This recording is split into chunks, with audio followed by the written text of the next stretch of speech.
Amados hermanos, esta noche tenemos un tema que es muy importante, pero sobre todo trascendente para el desarrollo de nuestra vida cristiana. Y de acuerdo a lo que hemos venido trabajando semana a semana, hoy corresponde que trabajemos en el libro de Jueces. Diga después de mí, Jueces. Y el libro de Jueces, amados hermanos, es un libro muy especial porque en él vamos a leer el relato de una etapa oscura y cíclica del pueblo de Israel tras la muerte de Josué.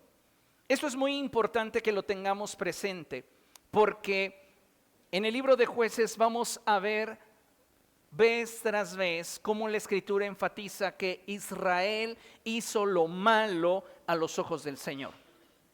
En esta etapa de oscuridad podemos observar cómo constantemente el pueblo de Israel se olvidaba de Dios y sus corazones se apartaban del Señor, llevándolos a participar de prácticas idolátricas que los esclavizaban, lo cual le daba derecho legal a sus enemigos para oprimirlos.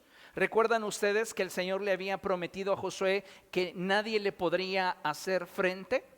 Bien, pues a la muerte de Josué, el pueblo se aleja del Señor y su desobediencia le da derecho legal a sus enemigos para oprimirlos. Pero algo sucedía. Ellos clamaban por ayuda y Dios levantaba libertadores imperfectos. Diga después de mí, imperfectos. Si algo sobresale en el libro de Jueces, es la imperfección humana. No importa la posición, no importa el cargo.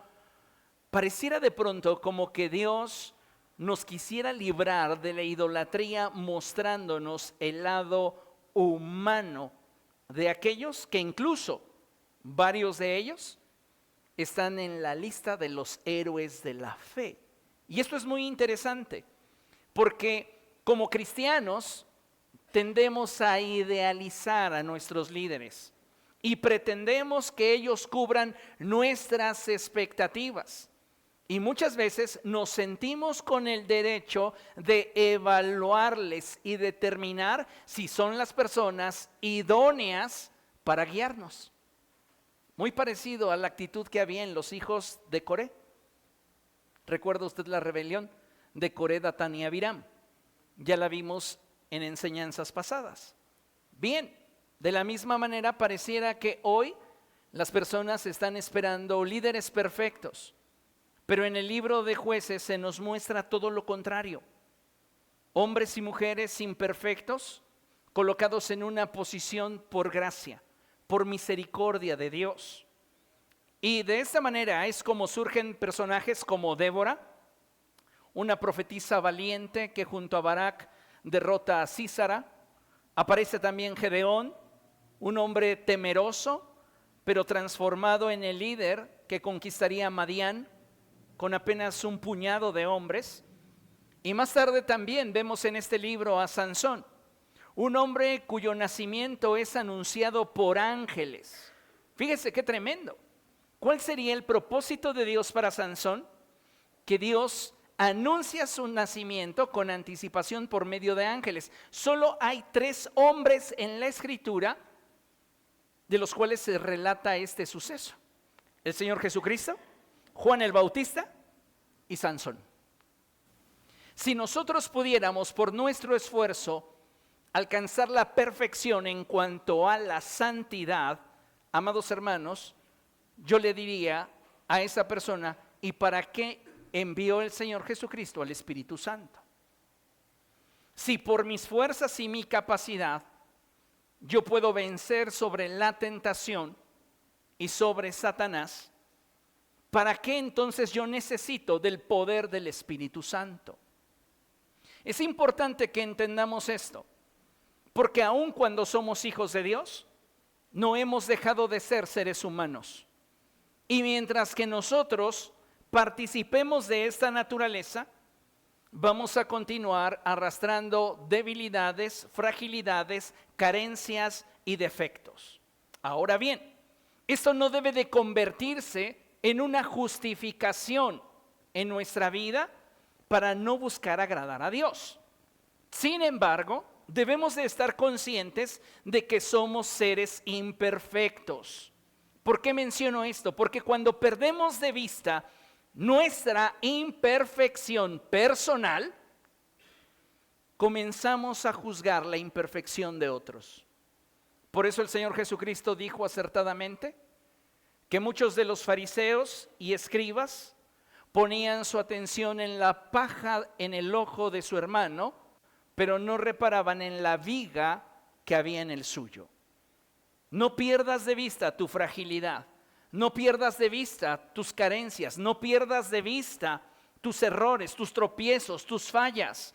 No estoy diciendo que vivamos atormentados por nuestros tropiezos. No estoy diciendo que vivamos constantemente condenados por nuestros errores.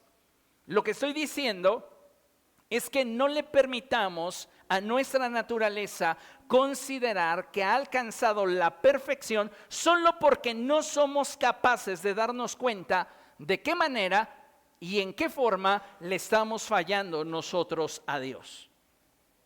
Porque déjeme decirle algo, todos pecamos y muchas veces pecamos con el pensamiento, otras veces pecamos con nuestro hablar.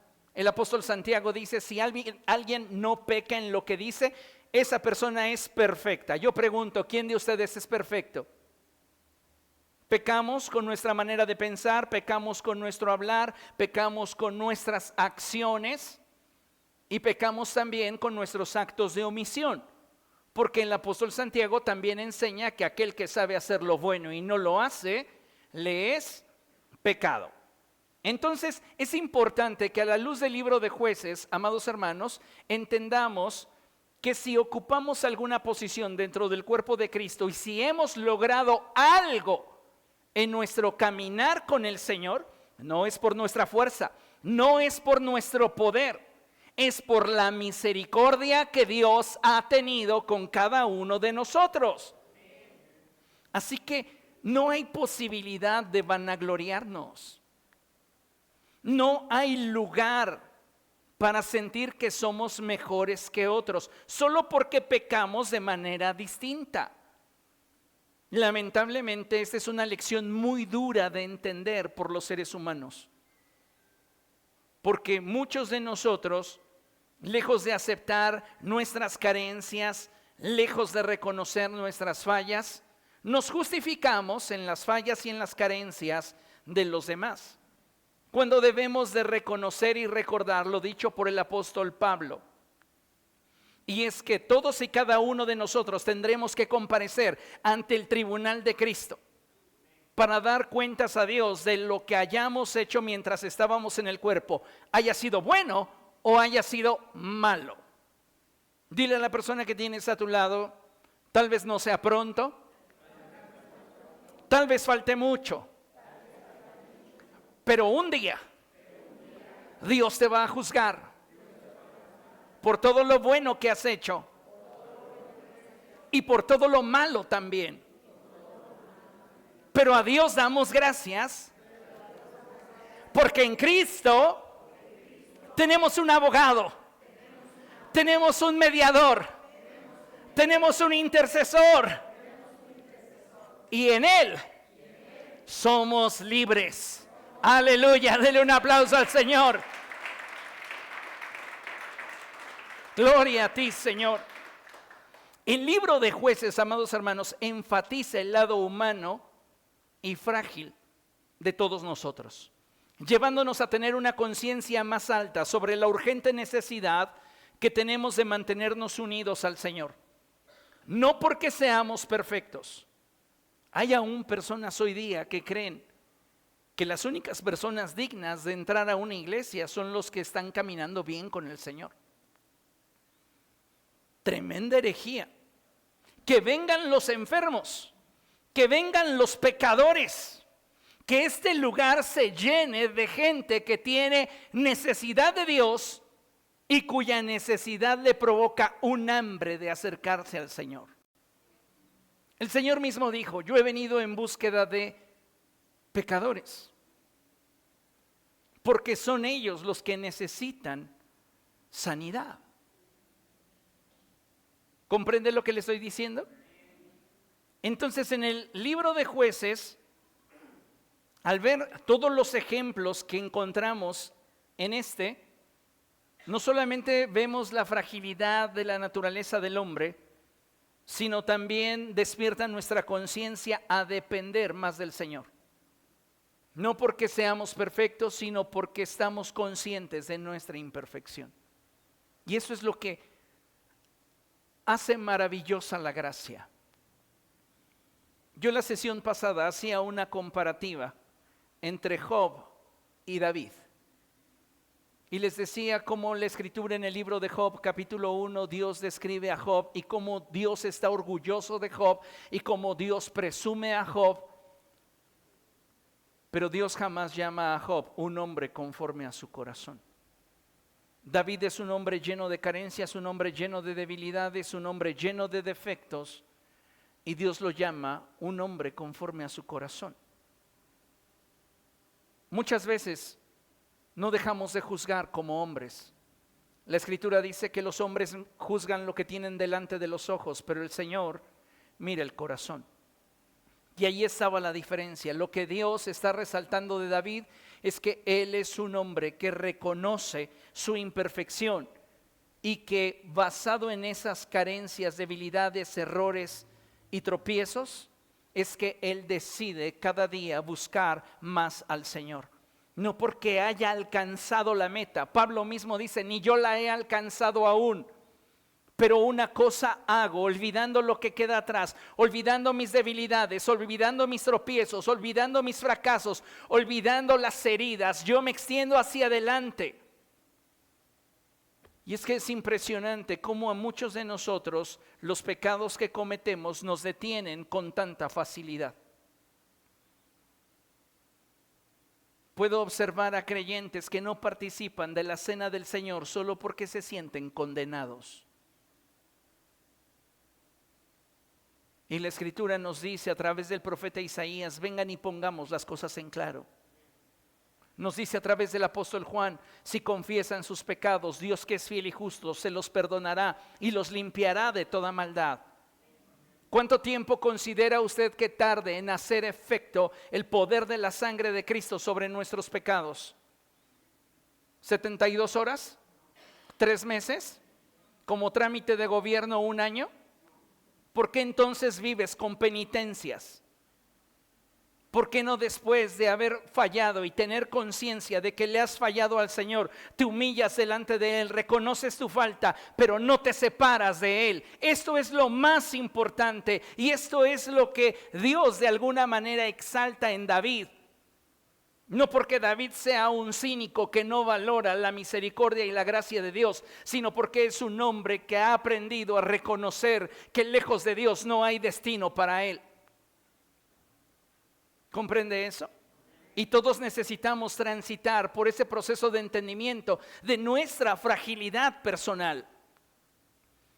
El apóstol Santiago dice, cada uno de nosotros es tentado de acuerdo a sus propias debilidades.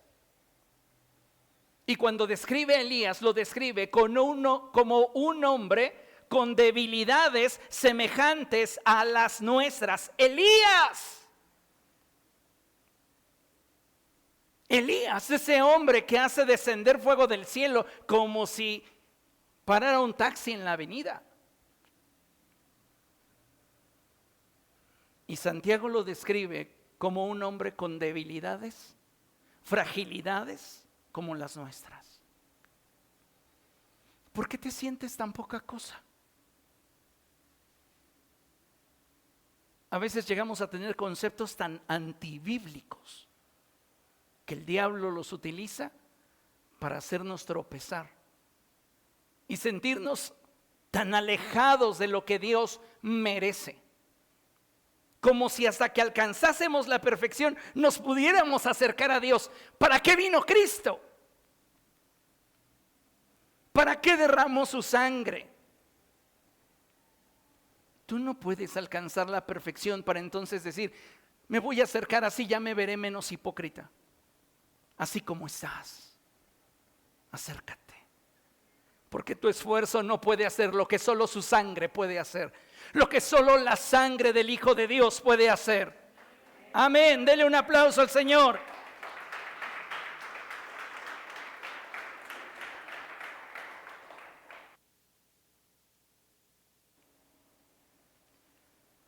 El libro de Jueces concluye con un retrato caótico: violencia, corrupción espiritual y una nación sin rumbo. Y esto se resume en una frase clave. Vaya conmigo a Jueces 21, 25. Vea lo dramático de este libro, porque así concluye el libro. Jueces, capítulo 21.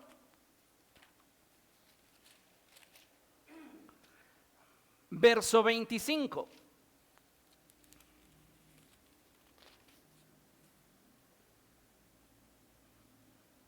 ¿Lo tiene?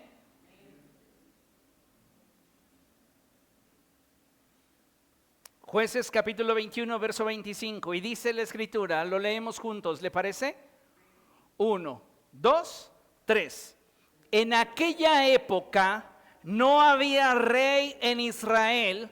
Cada uno hacía lo que le parecía mejor. El libro de Jueces, amados hermanos, no es solo historias, es una advertencia. Cuando no hay un rey que gobierna el corazón, es decir, cuando Jesucristo no está en el trono del corazón de una persona, incluso el pueblo escogido puede perder su identidad. No podemos fiarnos de nuestro corazón. No podemos fiarnos de nuestra experiencia. No podemos decir, es que a mí me guía el Espíritu. Tenemos, amados hermanos, que darle el trono de nuestro corazón a Jesús. Y vamos a darnos cuenta que solo dándole el trono de nuestro corazón es que entonces la guianza del Espíritu se vuelve en algo efectivo para nuestro diario vivir. ¿Amén? ¿Comprende eso? Entonces necesitamos, como pueblo del Señor, entender que para alcanzar la voluntad del Señor tenemos que ser enseñables, corregibles y dóciles. Diga después de mí, del libro de Jueces aprendo que para alcanzar el propósito de Dios, yo debo de ser enseñable, corregible y dócil. ¿Cuántas veces nos falta el ser enseñables? Creemos que hemos alcanzado un punto en el que nadie nos puede enseñar nada. Y déjeme decirle que el Señor Jesucristo, cuando estaba rodeado de los niños, nos dijo algo que es muy trascendente. Y dijo que si nosotros no éramos como ellos, no entraríamos en el reino de los cielos. ¿Qué es lo que nos está tratando de comunicar? Que podemos aprender de cualquiera. Y que ese aprendizaje debe de estar orientado hacia nuestro crecimiento espiritual. Tenemos, amados hermanos, como hijos de Dios, que ser enseñables y entender que podemos aprender de cualquier persona que esté caminando con Cristo. Dios puede hablar a través de esa persona y Dios puede traer a nuestra vida dirección, Dios puede traer a nuestra vida consejo. Tenemos que ser corregibles, no ser sabios en nuestra propia opinión. Hay quienes no reciben consejo y eso limita mucho su avance espiritual. Y tenemos también que aprender a ser dóciles. Amén. Mire, como hijos de Dios debemos ser sensibles a las experiencias y vivencias que encontramos en la palabra. Tienes que ser sensible a las experiencias y a las vivencias que encontramos en la palabra de Dios. ¿Por qué le digo esto? Porque estas no están incluidas en la Biblia para que las juzguemos, sino para que aprendamos de ellas. Cada historia en la Biblia es para que usted aprenda de ella, no para que usted tome una posición respecto de cualquiera de los personajes que en la Biblia se mencionan. ¿Comprende? La Escritura dice, si alguno de ustedes piensa estar firme, fíjese por dónde camina. Y por eso la palabra de Dios nos da múltiples ejemplos, a fin de que nosotros aprendamos de cada personaje, de cada situación. No para que formemos partido, no para que juzguemos ligeramente, sino para que aprendamos y con temor de Dios dependamos más del Señor, incluso en nuestros momentos de debilidad y fallas. Ya lo mencionaba anteriormente, tú no puedes depender del Señor solo cuando te sientes fuerte. Por eso la Escritura dice cosas como estas: diga el débil, fuerte soy. ¿Quién lo va a decir? Quien tiene conciencia de que está atravesando por un momento de debilidad. Si no tenemos conciencia de nuestra fragilidad, jamás nos vamos a poder apropiar de lo que la palabra de Dios tiene reservado para nosotros. ¿Comprende eso? El libro de Jueces no debe de interpretarse como si fuera una novela de héroes y villanos. Vuelvo a decirlo, el libro de Jueces no debe interpretarse como si fuera una novela de héroes y villanos. Yo estoy seguro que si usted ha leído el libro de Jueces, ya tiene en su mente 2 que 3 villanos. Y también tiene alguno que otro héroe. Pero no debe de interpretarse de esta manera el texto. La Biblia enseña que todo lo que está escrito debe de considerarse para nuestra enseñanza. Así que, a la luz de la vida de otros, podemos aprender y ser humildes para buscar que la voluntad de Dios se lleve a cabo en nuestra vida. Recordándonos, amados hermanos, y esto quiero subrayárselo, porque es bueno que entre nosotros haya humildad. Recordándonos que no somos mejores que ninguno, sin importar que hasta ahora nuestro caminar sea íntegro y perfecto según nuestro parecer. No eres mejor que otro. Esto es importante que lo tengamos presente. Y les recuerdo las palabras del apóstol Pablo cuando él expresa y dice: ninguno tenga un concepto de sí más alto que el que debe de tener. Seamos sobrios. Si no hemos tropezado, si no hemos caído, si no hemos pecado, si nuestra vida a nuestro parecer es para nosotros mismos motivo de orgullo, gloria a Dios. Pero esa gloria no es para ti, ya lo expresa el profeta. No a nosotros, sino a tu nombre sea la gloria. Pablo mismo expresa y dice: si en algo me he de gloriar, es en mis debilidades, es en la cruz de mi Señor. ¿Por qué? Porque él sabe que no es por su capacidad, sino por la gracia de Dios en él. Amén. Algunos datos biográficos del libro de Jueces que son bastante interesantes. El tema es el ciclo de pecado, la opresión, el clamor, la liberación. Pecado, opresión, clamor, liberación. Y otra vez, y pecado, pecado, opresión, clamor, liberación. Pecado, opresión, clamor, liberación. ¿Cuándo se escribe el libro de Jueces? Aproximadamente entre el año 1050 y el año 1000 antes de Cristo. ¿Cuál es el propósito de este libro? Mostrar la necesidad de un rey justo en medio de un pueblo que no sabe distinguir entre su izquierda y su derecha. Nosotros sin Cristo, amados hermanos, estamos perdidos. No importa cuánta experiencia podamos tener, no importa cuánto conocimiento hayamos acumulado, sin Cristo nada podemos hacer. También el libro de Jueces enfatiza la fidelidad de Dios. ¿Por qué? Porque a pesar de que el pueblo falla una y otra vez, Dios no se rinde con ellos. Y esto es algo que quiero que usted tenga presente. Dios no se va a rendir contigo. No importa cuál sea tu debilidad, no importa cuál sea en este momento tu fracaso, Dios no se va a rendir contigo. Tú eres su hijo y Él va a buscar cada día seducir tu corazón para que te acerques más a Él.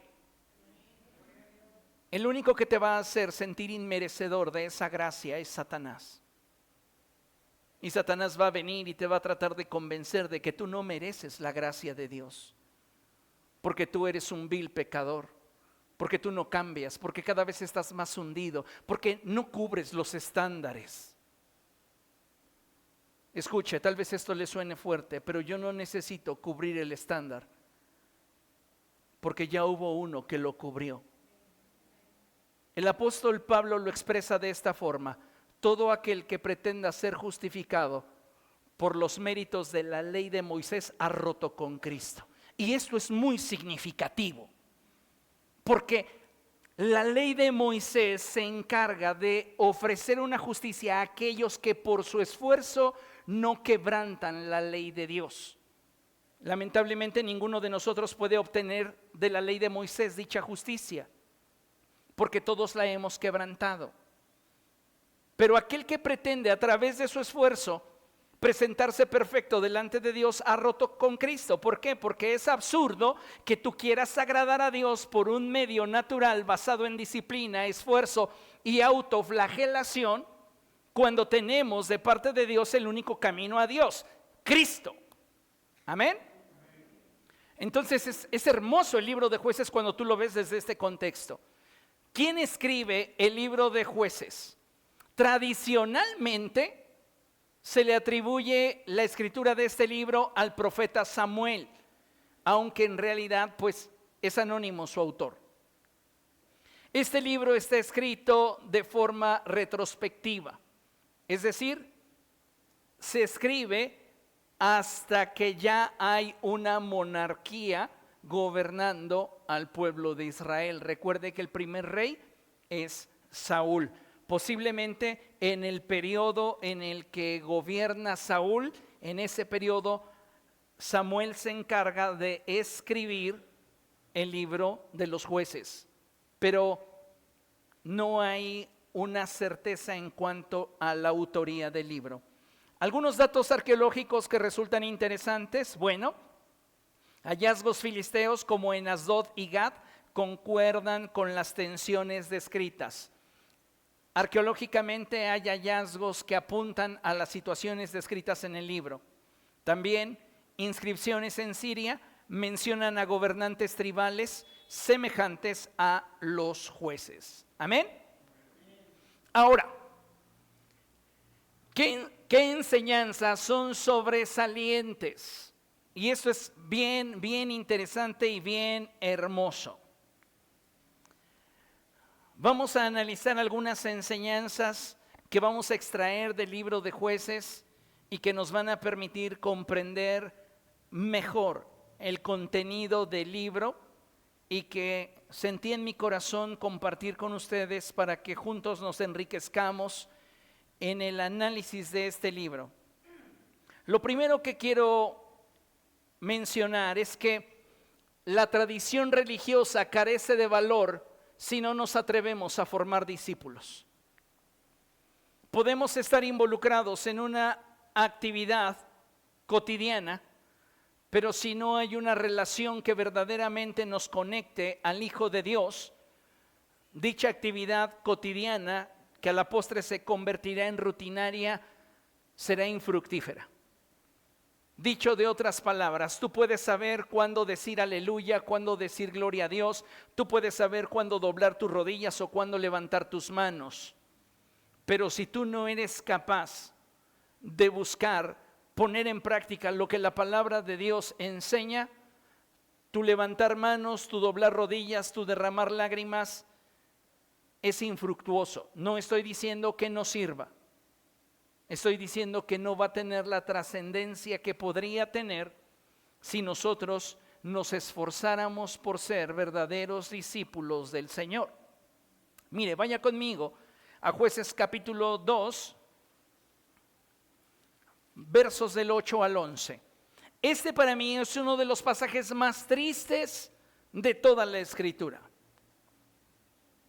Jueces capítulo 2, versos del 8 en adelante. ¿Lo tiene?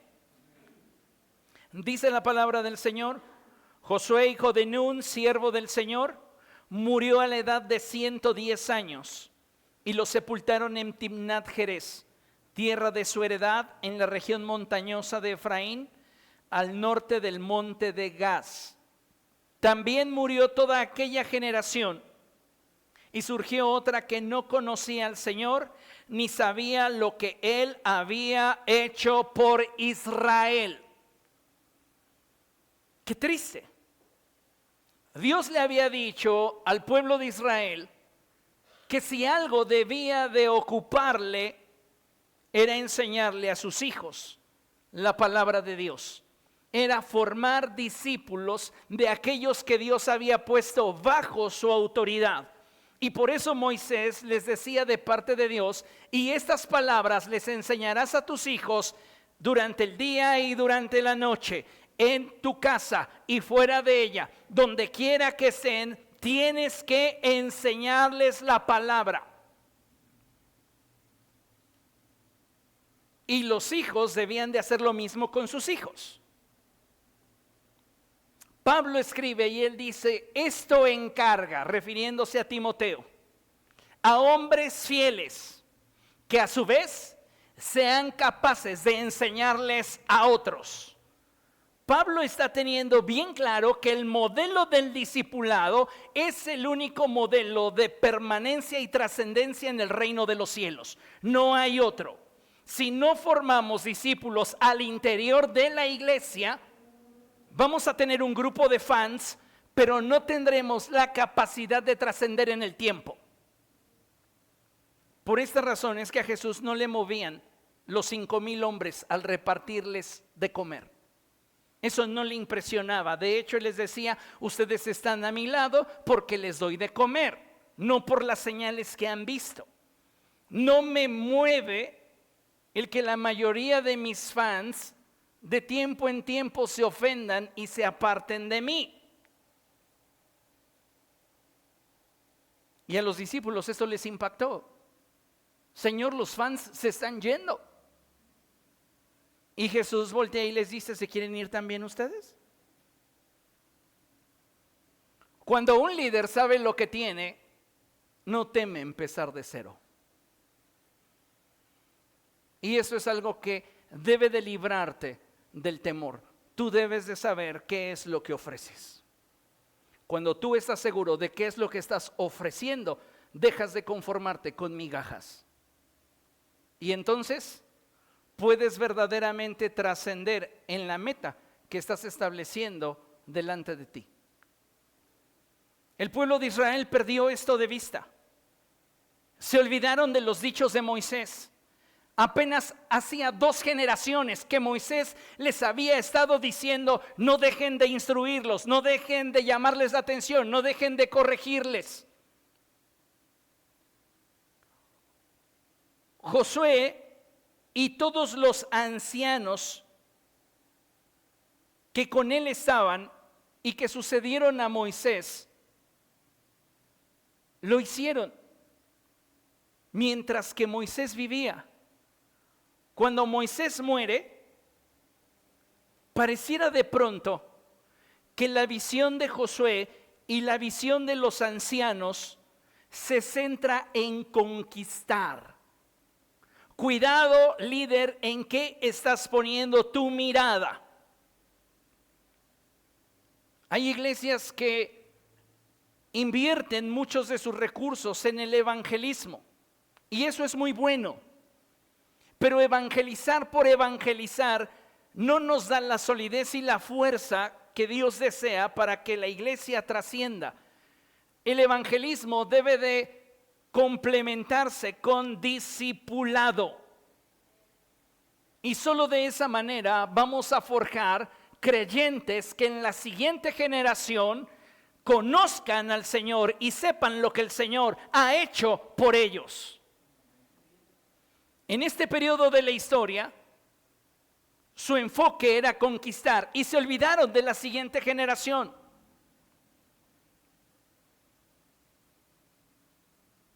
Si lo pasáramos a terminología de hoy, podríamos decir que nuestros padres nos inculcaron el evangelio, nos discipularon, nos forjaron, pero nosotros con el afán de nuestras inquietudes y deseos, dejamos a nuestros hijos pegados a las pantallas. Y el día que nosotros no estemos, habrá una generación que no conozca a Dios. Y esto es muy triste, amados hermanos, porque hoy día muchos padres están perdiendo a sus hijos día tras día. Día domingo y veo a los padres sentados en este lugar. ¿Y dónde están sus hijos? No quiso venir, pastor. No le des de comer. ¡Ay, qué crueldad! ¿Qué prefieres, un hijo hambriento o un hijo en el infierno? Somos absurdos. Lo castigamos con la iglesia, pero no con el cine, no con salir con sus amigos.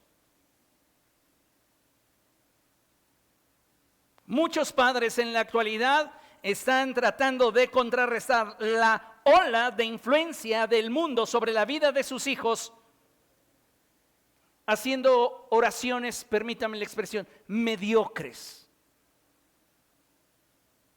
Ay, Dios, te lo encargo. Pues si te lo di a ti. Ay, Dios, lo pongo en tus manos, cuídalo. ¿Y tú qué estás haciendo?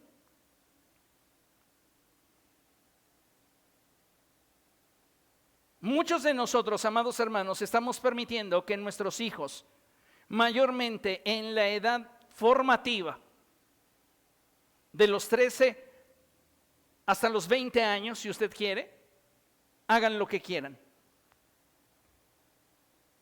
Y no estamos ni siquiera estorbándoles un poco para que busquen a Dios.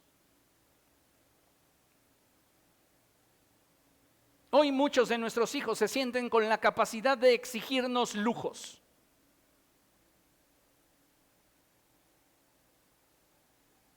Y no somos capaces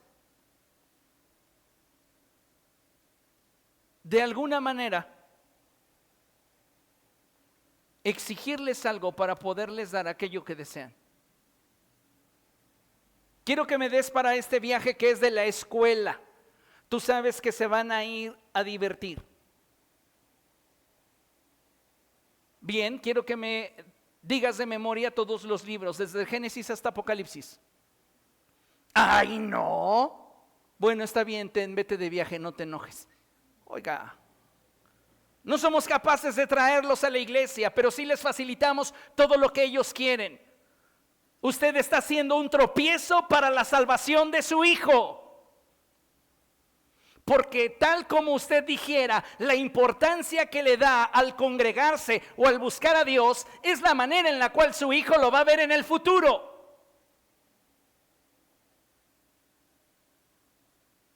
Surgió una generación que no conocía al Señor ni sabía lo que Él había hecho por Israel.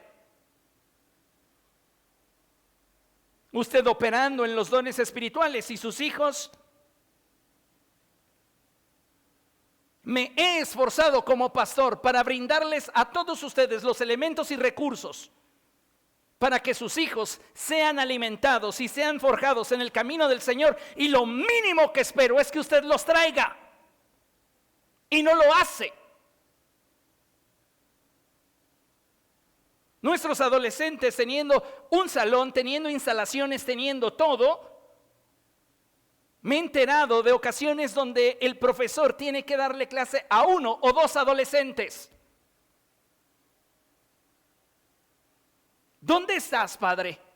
¿Dónde estás, madre?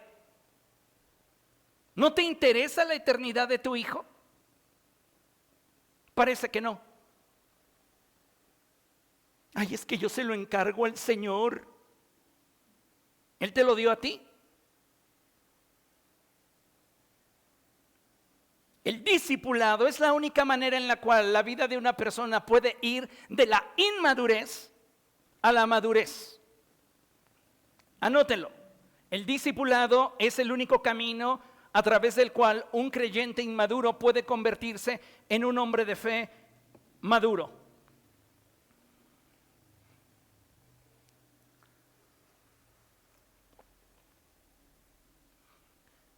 El Señor Jesucristo lo enseñó de esta manera. Vamos a Mateo capítulo 28.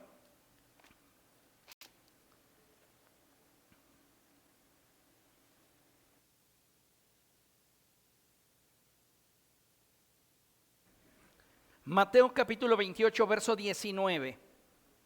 ¿Lo tiene? Dice la Escritura, por tanto vayan, lea conmigo, y hagan discípulos de todas las naciones, bautizándoles en el nombre del Padre y del Hijo y del Espíritu Santo. ¿Por qué hay personas que no se quieren bautizar? Y en esta generación va a ser cada vez más complicado que haya creyentes que se quieran bautizar. ¿Por qué? Porque estamos desarrollándonos en una generación que le da la vuelta al compromiso. ¿Pero sabes por qué le dan la vuelta al compromiso? Porque no han estado dispuestos a ser forjados en el discipulado. El Señor Jesucristo nos dio la clave. Vayan y prediquen el mensaje del Evangelio a todas las naciones y formen discípulos. Y una vez que estos tengan una fe sólida, no basada en emociones, sino basada en convicciones, bautícenlos e intégrenlos a la iglesia para que comiencen a servir y den fruto. Por esto es que no es válido el bautismo de la religión popular, porque se les bautiza a personitas que no tienen conciencia ni siquiera del suceso. El bautismo en agua, hablando en términos doctrinales y bíblicos, tiene que ver con la convicción que hay en la persona de seguir a Cristo. De manera que simbólicamente en el bautismo participa de la muerte del Señor Jesucristo y participa de la resurrección que el Espíritu Santo le da a todo aquel que ha puesto su esperanza en Cristo. Muere a una vieja manera de vivir y resucita a una vida en Cristo. ¿Comprende? ¿Qué va a saber de esto un bebé? Pues no tiene sentido. Son de esas tantas formas en las cuales la iglesia popular encontró una manera de sacar dinero y financiarse. Es incómodo, pero es la verdad. El Señor Jesucristo entonces dice, el método es simple, hagan discípulos. Como jefes de familia tenemos que tener a nuestros hijos en sujeción. Es decir, debe de haber en ellos un sentir semejante al nuestro respecto del Señor. Y aunque no podemos imponerles la fe, tenemos que persuadirlos con nuestro ejemplo. Tenemos que enseñarles a amar a Dios. ¿Qué tan importante han visto tus hijos que es para ti adorar? No sé, yo siempre llego tarde. ¿Qué tan importante ven tus hijos que es para ti orar?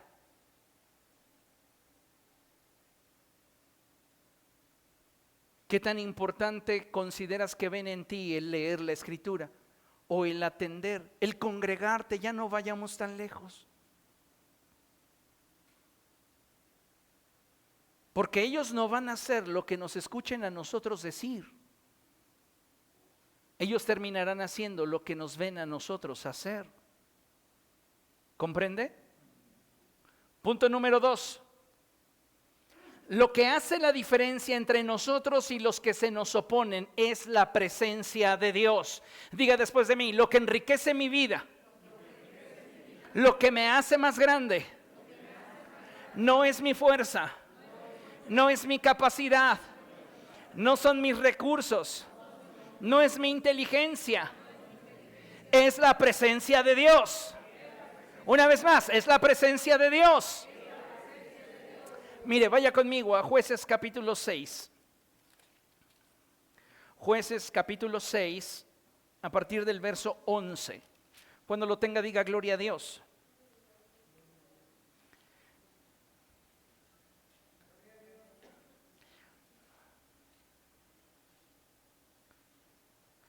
Dice el verso 11 lo siguiente: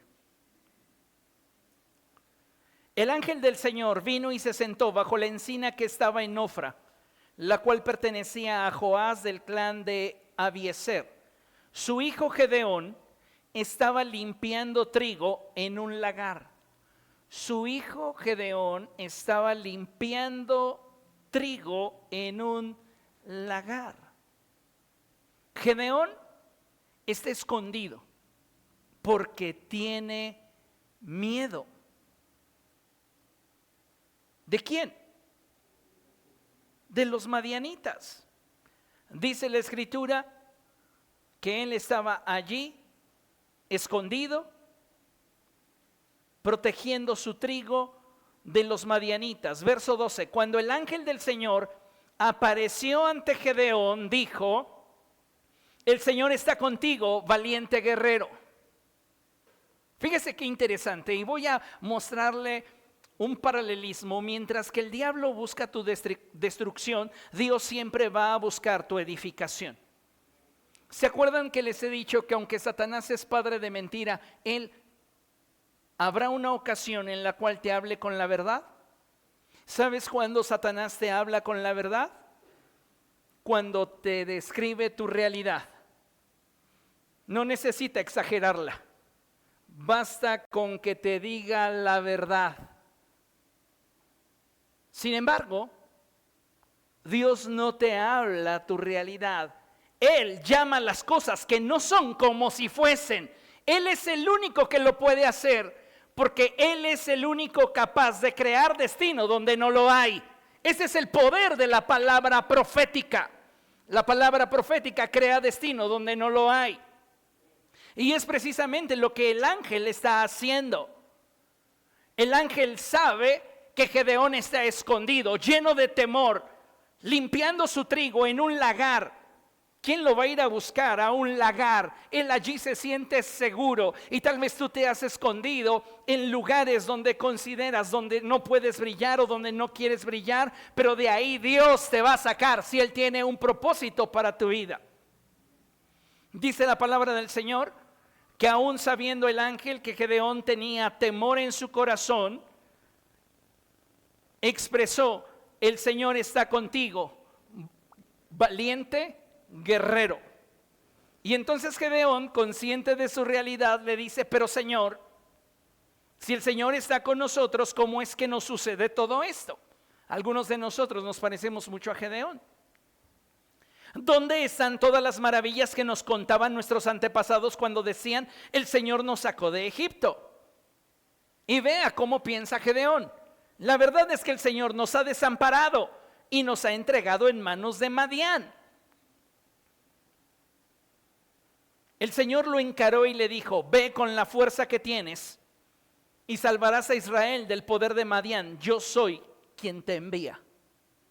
¿Sabes qué hace la diferencia en relación a aquellos que se te oponen y buscan tu mal? La presencia de Dios de tu lado.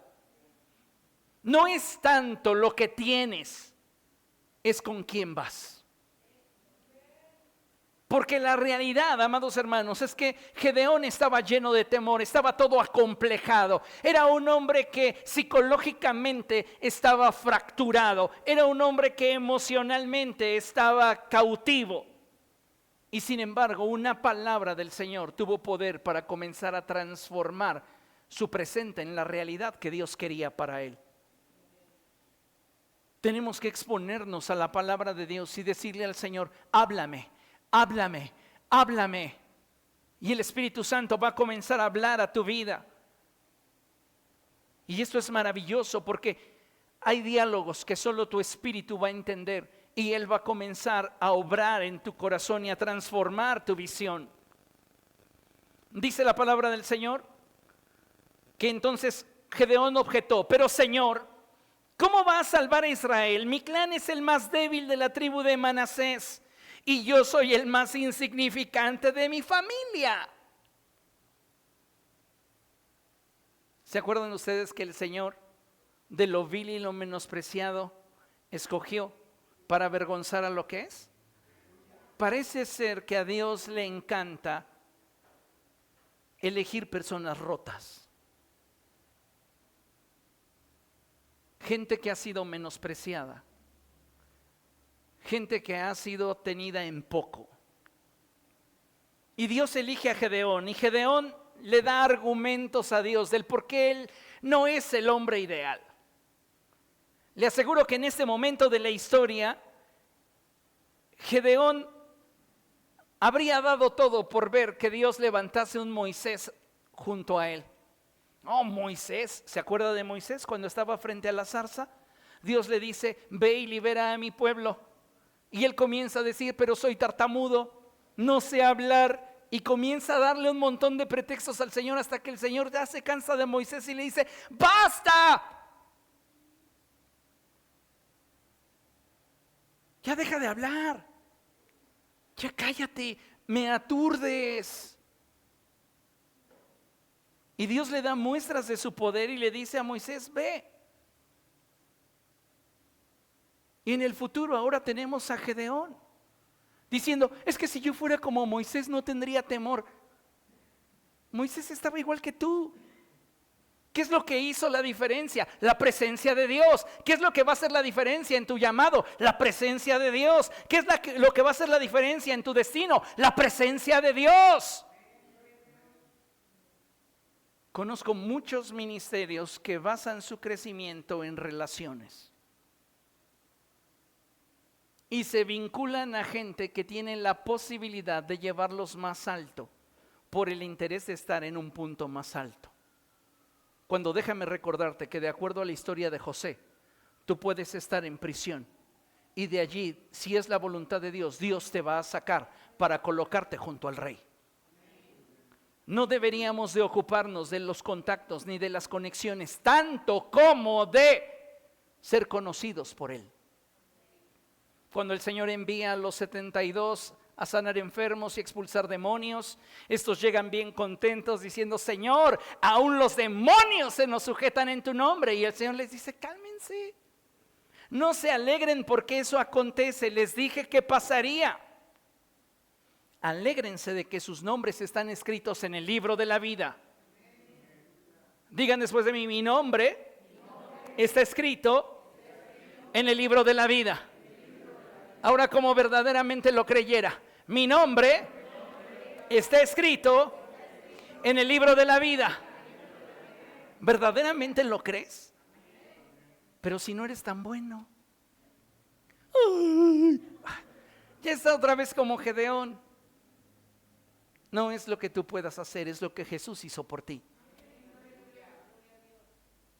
Y no estoy quitando de nosotros responsabilidad, solo te estoy reenfocando en lo que necesitas saber. Porque si tú no lo entiendes de esta manera, tú vas a estar dando golpes al aire. Y Pablo dice, yo no peleo como quien da golpes al aire, ni corro como quien no tiene meta. Tenemos la victoria asegurada. No importa qué tan difícil sea en este momento nuestro transitar o nuestra temporada, qué tan desanimados, qué tan cansados, qué tan desmotivados, somos hijos de Dios. Tu nombre está escrito en el libro de la vida. Y si tu nombre está escrito en el libro de la vida, tienes todo para estar contento. Pero es que no soy el mejor hijo de Dios. Esfuérzate por mejorar. Busca la presencia de Dios, pasa más tiempo con el Señor. Y Él va a hacer su obra en ti. ¿Por qué crees que la Escritura dice, convencido estoy de esto? Filipenses 1:6. que el que comenzó la buena obra en ustedes la perfeccionará hasta el día de Cristo Jesús. Él no se va a dar por vencido contigo. Dile a la persona que tienes a tu lado: te tengo buenas noticias. Dios no se va a dar por vencido contigo. Aunque parezcas perdido, de allí Dios te tomará y te traerá a su presencia con lazos de amor. Aleluya, denle un aplauso al Señor.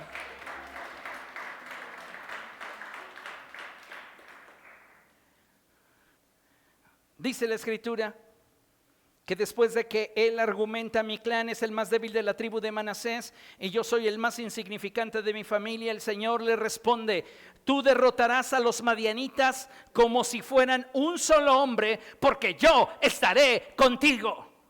Eso es lo que marca la diferencia.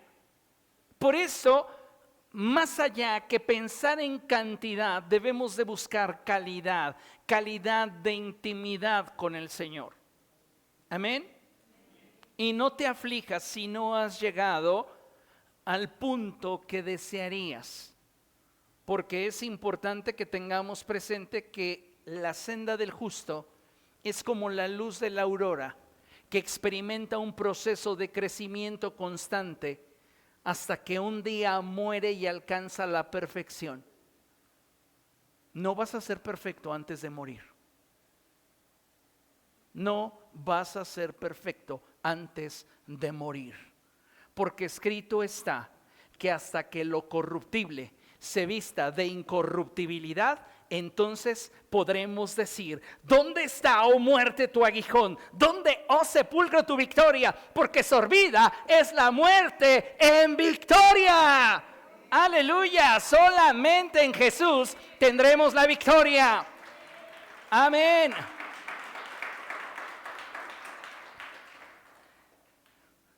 Tres, las promesas que le hagas a Dios, cúmplelas.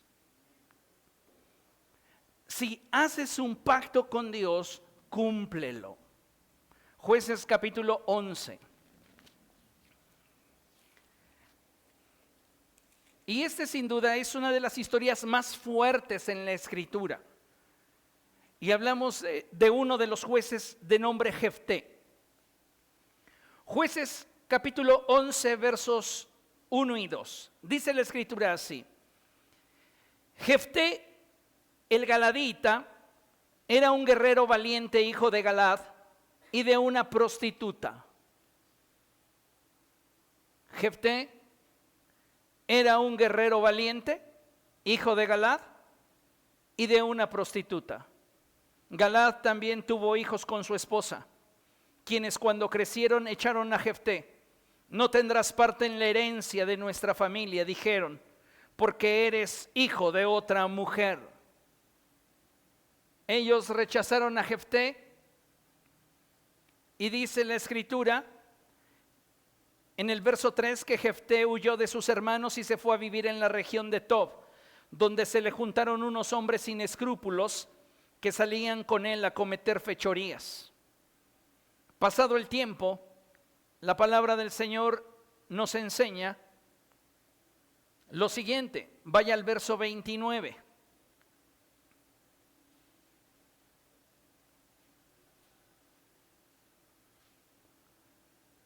Antes del 29, vaya al 10.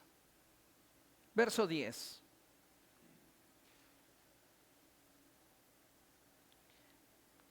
Mire, para que agarre mejor la onda, vamos a seguir leyendo. Verso 4. Después de algún tiempo, cuando los amonitas hicieron la guerra contra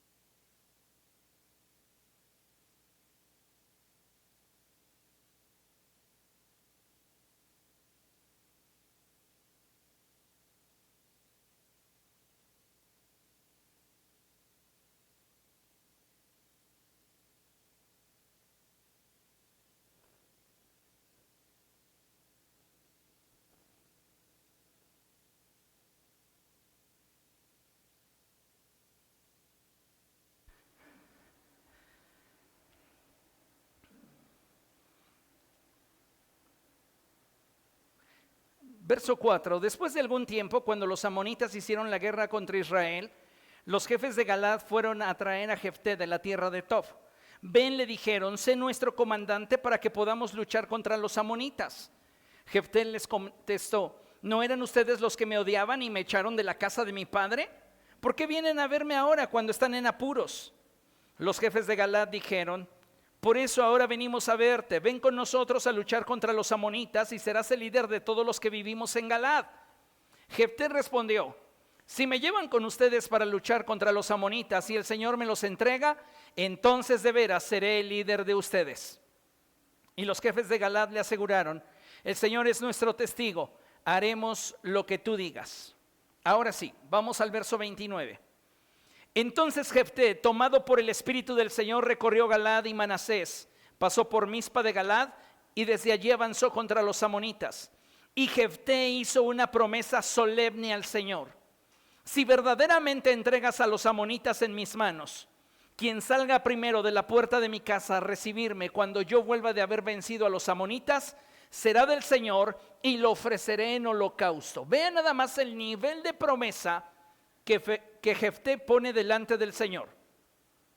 Jefté cruzó el río para luchar contra los amonitas y el Señor los entregó en sus manos.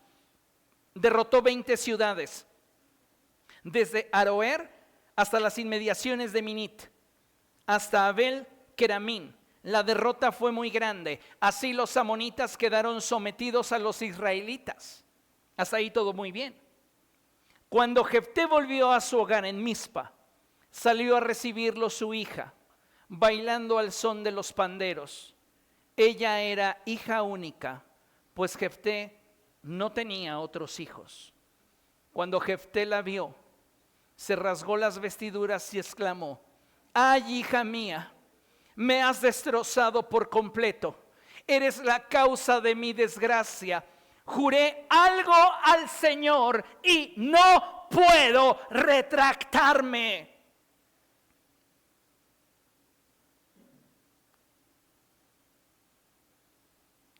Amados hermanos, si hacemos una promesa al Señor, hay que cumplirla, porque Él no se agrada de los simples. El Señor le respondió a Jefté, según lo que él pactó, dame la victoria y te prometo que al regresar a mi casa, la primera persona que salga de ella, te la voy a ofrecer en holocausto. Y sale su hija. Cualquiera de nosotros hubiera negociado, pero Jefté no. Y él le dice, juré algo al Señor y no puedo retractarme. ¿Sabes qué es lo que más me impresiona? No la determinación de Jefté, sino lo que su hija sabía de su padre. Y ella le dice, Padre mío, le has dado tu palabra al Señor. Haz conmigo conforme a tu juramento, ya que el Señor te ha vengado de tus enemigos, los amonitas. Wow. Ella sabe que va a morir. Y le dice, solo concédeme una petición, ya que nunca me casaré. Mire, qué linda, se quería casar. Ya que nunca me casaré, dame un plazo de 2 meses para retirarme a las montañas y llorar allí con mis amigas. No había Facebook, tenía amigas de verdad. Entonces le iba a pasar bien en la montaña, con su duelo, pero con amigas de verdad. Sí entiende, ¿verdad? Que aunque usted tenga 1000 amigos en Facebook, no cuenta con ellos cuando usted tiene necesidad. Esa es una falacia. Es un espejismo de las redes sociales. Ay, ya tengo 1000 amigos. Sí, pídeles un peso. Te lo van a negar. Las mejores amistades son las que se cultivan en lo personal. Aquellas personas que te conocen tal cual eres y tú les conoces porque te permiten conocerles. ¿Comprende? Entonces ella sabía con quiénes externar su dolor. Y entonces Jefté le responde, está bien, puedes ir. Y le permitió irse por 2 meses. Ella y sus amigas se fueron a las montañas y lloró porque nunca se casaría. Fíjese, ¿y hoy cuántas mujeres casadas lloran por estar casadas? Verso 39, cumplidos los 2 meses, volvió a su padre. Lea conmigo. Y él hizo con ella conforme a su promesa. ¿Se acuerda usted cuando Dios pone a prueba a Abraham? Y le dice, dame a Isaac, tu único hijo al que tanto amas. Y Abraham decide obedecer a Dios. Y Isaac le dice, Padre, tenemos el fuego y también la leña, pero ¿dónde está el sacrificio? Y Abraham le dice, ay, ternurita, el Señor proveerá, el Señor proveerá. Llegó el momento en el cual le tuvo que revelar en corto, hijo, tú eres el sacrificio. Lo ató y lo colocó sobre el altar. Y sabes, Abraham tuvo que desprenderse de él en el corazón antes que ejecutarlo. Y cuando se desprendió de él en el corazón, Dios intervino. Porque sabía que aquello que había hecho Abraham en su corazón no lo iba a detener ya a hora de ejecutar la voluntad de Dios sobre el muchacho.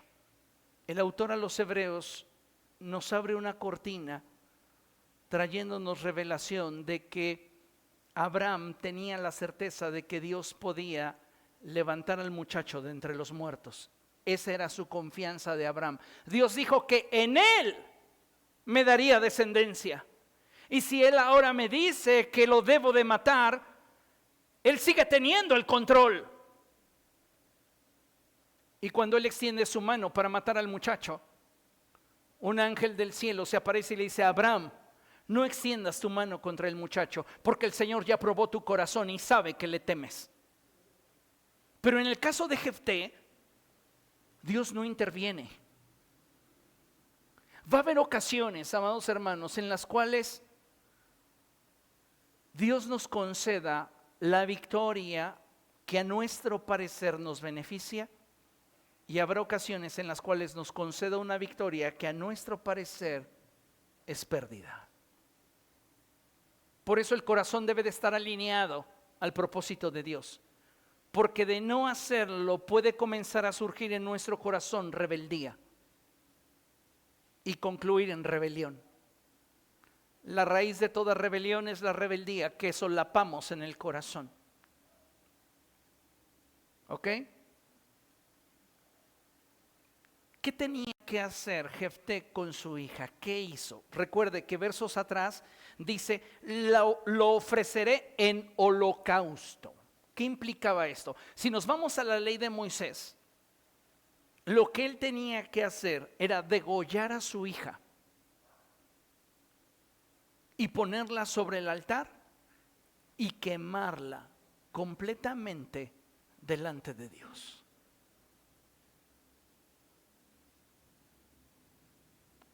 Ana, ven,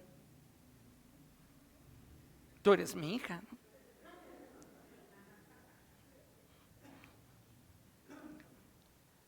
Imagínese por un momento el cuadro. Yo no lo podría hacer. Pero ¿de qué nos habla esto? De que tenemos que considerar a Dios como el eje de lo que somos. ¿Tú crees que Jefté no amaba a su hija? Y yo me lo imagino a él llorando cuando tuvo que pasar el puñal y cortar su garganta y su hija desvanecerse a sus pies, cargarla en sus brazos, colocarla sobre el altar y prenderle fuego. ¿Le hacemos promesas a Dios? Cumplámoslas. Y antes de hacer una promesa, reflexiona si estarás dispuesto a cumplir cabalmente con lo que le estás prometiendo al Señor. Porque, gracias hija, hay personas que intentan generar como un intercambio divino. Y parece de pronto que se convierte esto en un trueque constante. Dios, si me das esto, yo hago esto. Dios, si tú haces esto otro, yo hago esto otro. Y Dios en su bondad y fidelidad responde, y nosotros nos olvidamos de Él. Por eso, las promesas que le hagas a Dios debes de cumplirlas. Amén. Siguiente. 4. No apaguemos el espíritu. Diga después de mí, no apaguemos el espíritu. Vamos a analizar una parte muy importante de la vida de Sansón. Y es importante que tengamos en consideración el contexto de este hombre. Sansón, amados hermanos, es un hombre que Dios ha escogido para gobernar a Israel. Sin embargo, Sansón es un hombre testarudo. Sansón es un hombre impulsivo. Sansón es un hombre vengativo. Sansón es un hombre voluntarioso.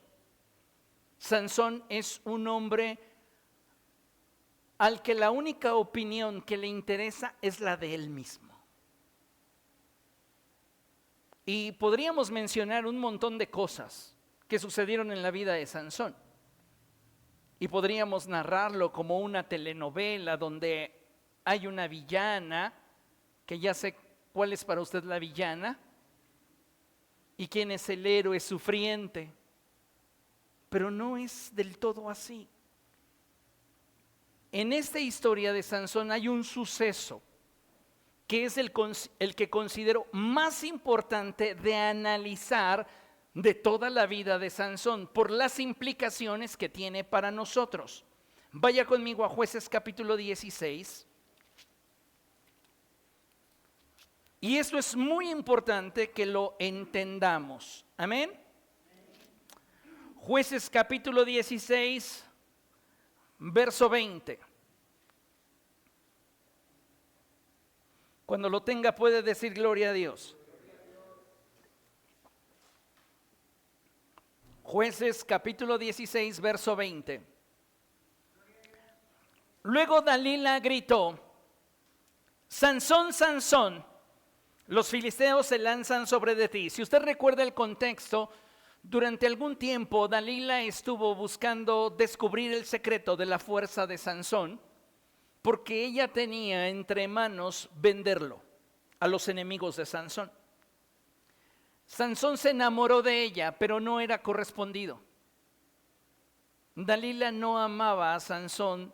Dalila veía a Sansón como un medio para obtener lo que ella quería. ¿Ok? Ahora, en esta relación Sansón no es ninguna víctima, porque Sansón toma sus decisiones. Nadie obliga a Sansón, él toma sus propias decisiones. Y él mismo se expuso a alguien que constantemente le demostraba que no le importaba.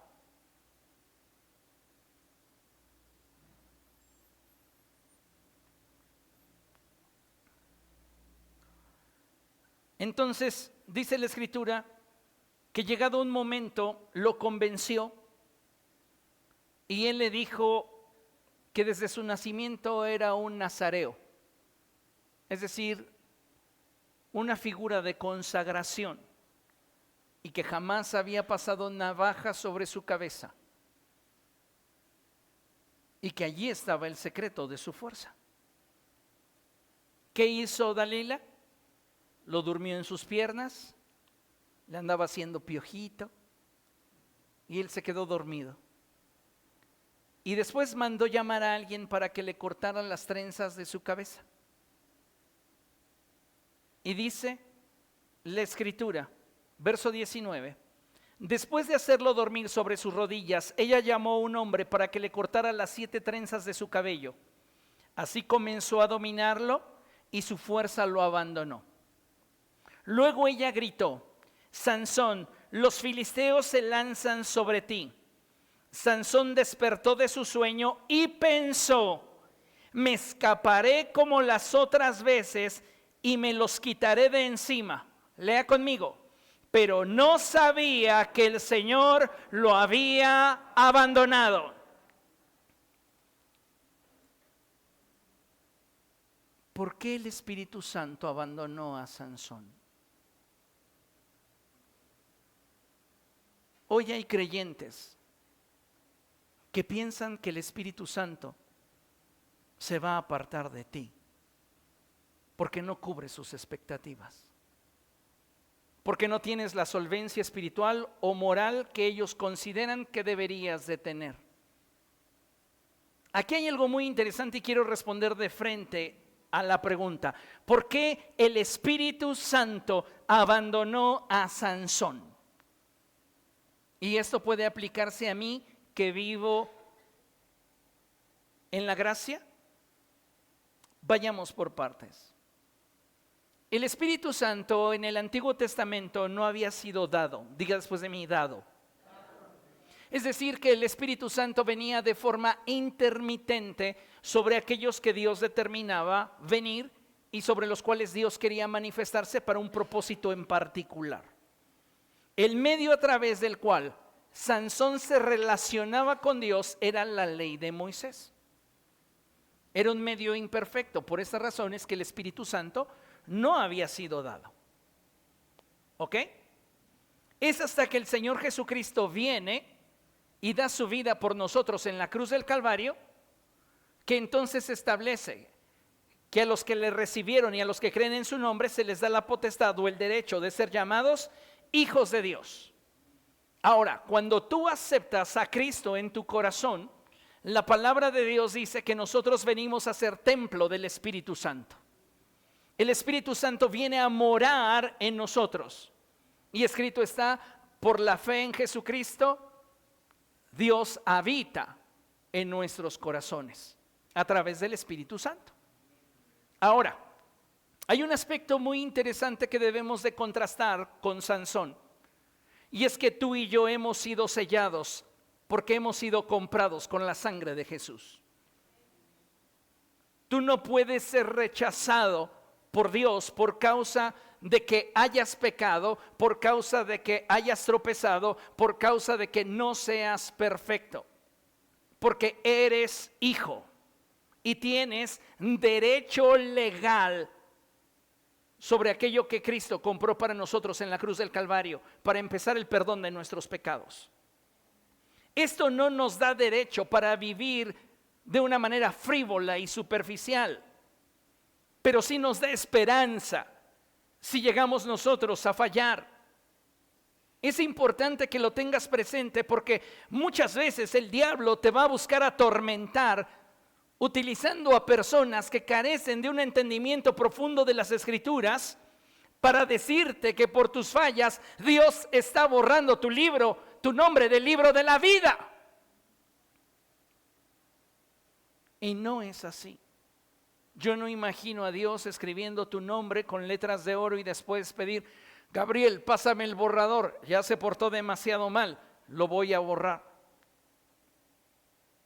Cuando Él te compró, digan después de mí, cuando Él me compró, hizo un compromiso conmigo, porque yo no me puedo salvar. ¿Entiende eso? ¿Entiende eso? Es que esto es maravilloso. Es inmenso. Muchos de nosotros continuamos todavía con la idea teológica de querer alcanzar el cielo rasguñando y esforzándonos cuando Cristo es la puerta y el camino que nos lleva al Padre. Cuando yo comencé mi caminar con Cristo, yo temía mucho fallarle a Dios. Aún con mis pensamientos, tenía una fe demasiado frágil. Intentaba ganarme el afecto de Dios. Y Satanás se aprovechó de mí por mucho tiempo. Cuando yo fallaba en pensamiento, en palabra, en acción e incluso en omisión, el diablo comenzaba a lanzarme sus dardos de fuego Y llegaban y se impactaban en mi mente y él comenzaba a decirme, así como el Señor rechazó a Saúl y le negó su amor, lo hará contigo porque no tienes lo suficiente para servirle. No tienes lo suficiente para que te ame. No tienes lo suficiente para estar en su presencia. No tienes lo suficiente para pararte delante de Él. Y muchas veces tú me pudiste haber visto llorando en mi habitación, pidiéndole a Dios, ten de mí misericordia. Aún me podrías encontrar pidiéndole a Dios misericordia, pero el sentido es completamente diferente. Porque ya no me mueve la condenación, ahora me atrae su misericordia. Y son dos cosas abismalmente diferentes. No es que no me pese el pecado que cometo, es que encuentro refugio en el que me ha amado. Ya no soy yo intentando ganarme su amor, soy yo disfrutando su amor en mi imperfección. Es como si pusiéramos al hijo pródigo a la distancia de su padre y que el padre dijera, no, hasta que ganes un salario digno te recibo. La Biblia dice que en cuanto lo vio tener iniciativa para acercarse a él, el padre corrió hacia él, lo tomó en sus brazos y lo dignificó. Le dio un anillo, puso en él nuevas vestiduras y mató el becerro más gordo. E hizo fiesta, porque lo había perdido, pero ahora lo he recuperado. Tu nombre está escrito en el libro de la vida. Has sido sellado con las arras del Espíritu. No te va a abandonar el Espíritu Santo. Pero entiende una cosa, lo que sí podemos hacer es entristecerlo.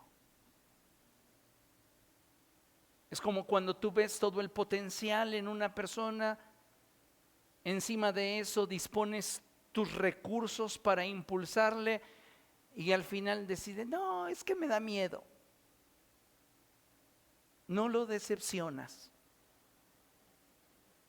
lo entristeces.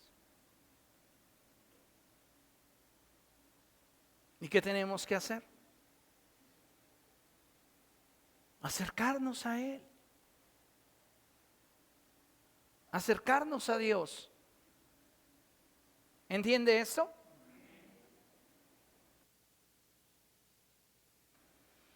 ¿Qué pasa con Sansón? ¿Qué es lo que hace que el espíritu lo abandone? Mire, Sansón es un hombre de tradiciones, pero no tiene una relación vigente con Dios.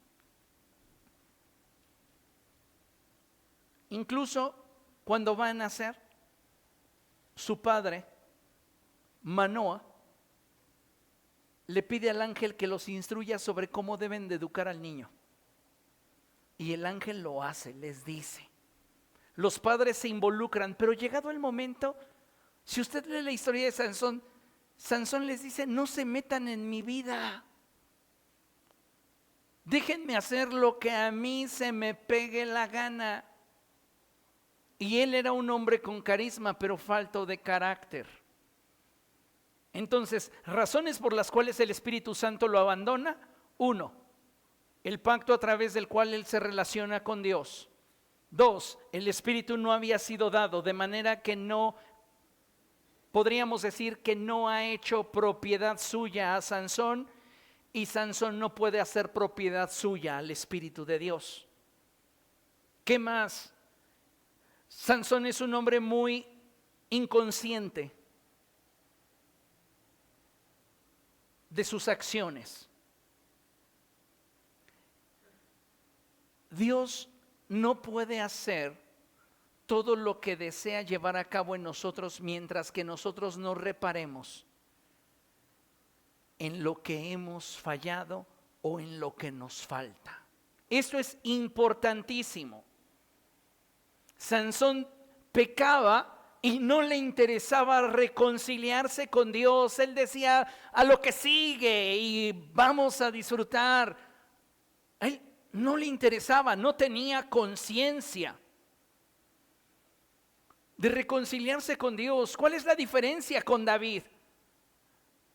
David peca y se presenta delante de Dios y le dice: perdóname, contra ti he pecado y solamente contra ti.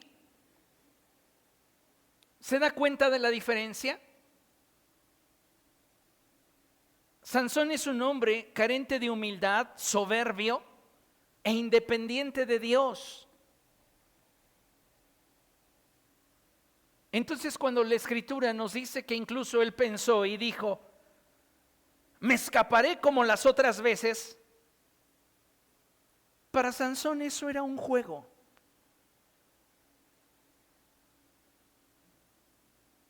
Y no se había dado cuenta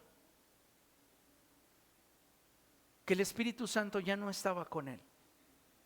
Ahora, la diferencia con nosotros es abismal, porque nosotros somos hijos de Dios. Y el Espíritu Santo va a convencernos de pecado, justicia y juicio cuando nos equivoquemos. ¿Cuál es la finalidad de hacerlo? Que no nos extraviemos más, que no nos perdamos, que nos volvamos a Dios, que nos arrepintamos. Ay, pastor, pero es que yo me arrepiento varias veces por el mismo pecado todos los días. Ten conciencia. Y si estás en un proceso donde no lo has podido superar, depende más del Señor. No te flageles porque no lo puedas superar. Depende del Señor. ¿Entiende lo que le estoy diciendo? Porque si bien somos responsables de lo que hacemos, también es importante que entendamos que nuestra naturaleza pecaminosa está vendida al pecado. Nuestro corazón humano continuamente se inclina a hacer lo malo. Necesitamos de Dios. Y si tú clamas al Señor, Él te responderá. La Escritura dice: nadie que a Él viene le echa fuera. ¿Por qué llegamos a pensar que si un creyente peca, es que nunca fue un hijo de Dios de verdad?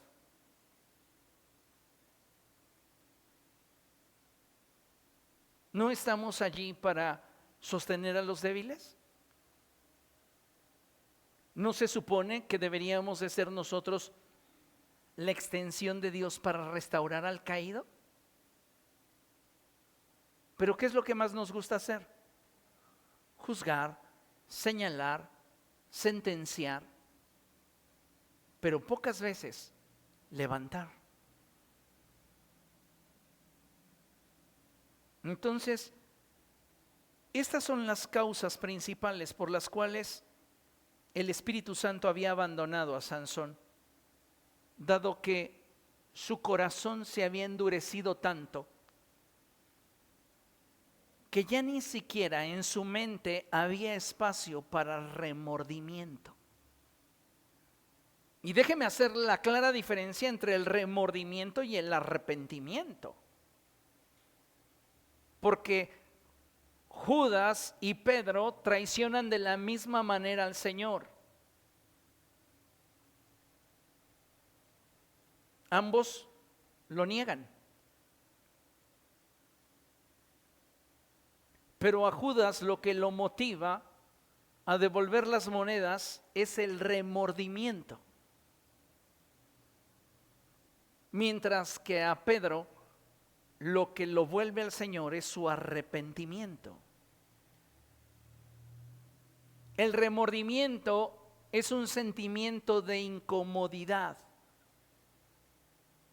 mientras que el arrepentimiento es una convicción que hace que el sentido y la dirección de nuestra vida cambie.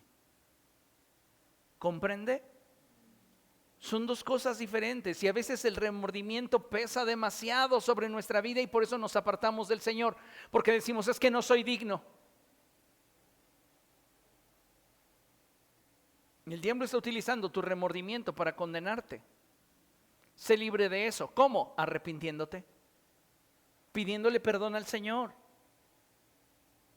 Es que tú no puedes hacer lo que solo Cristo puede hacer. Amén. Me encanta cuando en la Escritura dice que Satanás acusa a los hermanos. ¿Sabes por qué los acusa? Por lo que no han confesado. Les recomiendo una conferencia que está en YouTube, solo el audio, se titula Lo que Dios no ve. Esta conferencia la di hace aproximadamente 12 años, tal vez más. Y en esta conferencia les explico que lo único que Dios no ve es lo que la sangre de Cristo ha cubierto. ¿Qué le da derecho legal a Satanás para ir y ponernos en mal delante de Dios? Aquello que nosotros por voluntad propia no hemos expuesto delante de Dios. Porque cuando tú expones tus carencias, tu fragilidad, tus errores, tus pecados delante de Dios y le pides al Señor perdón por ello, la sangre de Jesús lo cubre. Y tú puedes seguir flagelándote por tus fallas, pero Dios dice, ya las sepulté en lo profundo de la mar, yo ya ni me acuerdo. Yo no te veo porque tus acciones te definan. Es el sacrificio de mi Hijo lo que te define. Y yo te veo y veo a mi Hijo te veo a ti a través de mi Hijo. ¿Comprende eso? Entonces no le demos oportunidad al diablo para que nos acuse. En cuanto tengas conciencia de haber hecho lo malo a los ojos del Señor, ve y arregla cuentas con el Señor. Y sé sincero delante de Dios. Recordemos que no podemos ocultar nada delante de sus ojos. Amén. 5. Cuida tus ambiciones y no permitas que tus deseos corrompan tu corazón. Cuida tus ambiciones. Mire, ambicionar no está mal. El problema es cuando esas ambiciones son desmedidas y nuestro corazón se comienza a corromper para alcanzar aquello que nosotros deseamos. Jueces capítulo 9, versos del 1 en adelante. Y dice la escritura así: Abimelech, hijo de Jerubbaal. ¿Quién es Jerubbaal? Gedeón. Recuerden ustedes que antes que Gedeón fuese a pelear contra Madián, él se encarga de derribar un ídolo.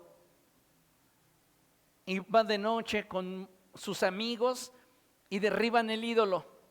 A la mañana siguiente, todos los que adoraban al ídolo van a hacerle pleito a su casa. Y le dicen al padre de Gedeón: saca a tu hijo porque derribó nuestro altar a Baal. Y el padre, para librar el pellejo de su hijo, dice: ¿qué acaso tienen ustedes que defender a Baal? Pues si Baal es Dios, que él mismo se defienda de mi hijo, que Baal pelee su causa. Y por esta razón le llamaron a Gedeón Jerubbaal. ¿Ok? Entonces cuando usted lee Jerubbaal en la escritura está apuntando al mismo Gedeón. ¿Ok? Ahora, dice: Abimelech, hijo de Gedeón, fue a Siquén a ver a los hermanos de su madre. Entonces dijo a ellos y a todo el clan de su madre: pregúntenles a todos los habitantes de Siquén, ¿qué les conviene más? ¿Que todos los 70 hijos de Gedeón los gobiernen o que los gobierne un solo hombre? Acuérdense de que yo soy de la misma carne y sangre que ustedes. Amén. Dice la escritura, verso 3: cuando los hermanos de su madre comunicaron todo esto a los habitantes de Siquén, estos se inclinaron a favor de Abimelech porque dijeron: él es nuestro hermano y le dieron 70 siclos de plata del templo de Baal-Berit, con lo cual Abimelec contrató a unos maleantes sin escrúpulos para que lo siguieran. Fue en Ofra a la casa de su padre y sobre una misma piedra asesinó a sus 70 hermanos, hijos de Gedeón. Gedeón era muy prolífero, tuvo 70 hijos de sus diferentes esposas. Abimelec era hijo de una concubina.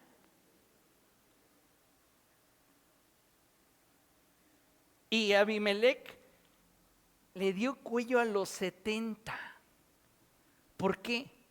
Porque él quería gobernar.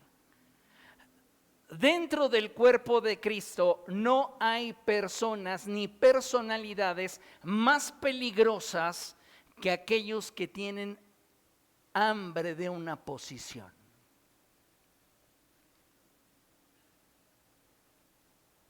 El ejemplo claro lo vemos con Absalón.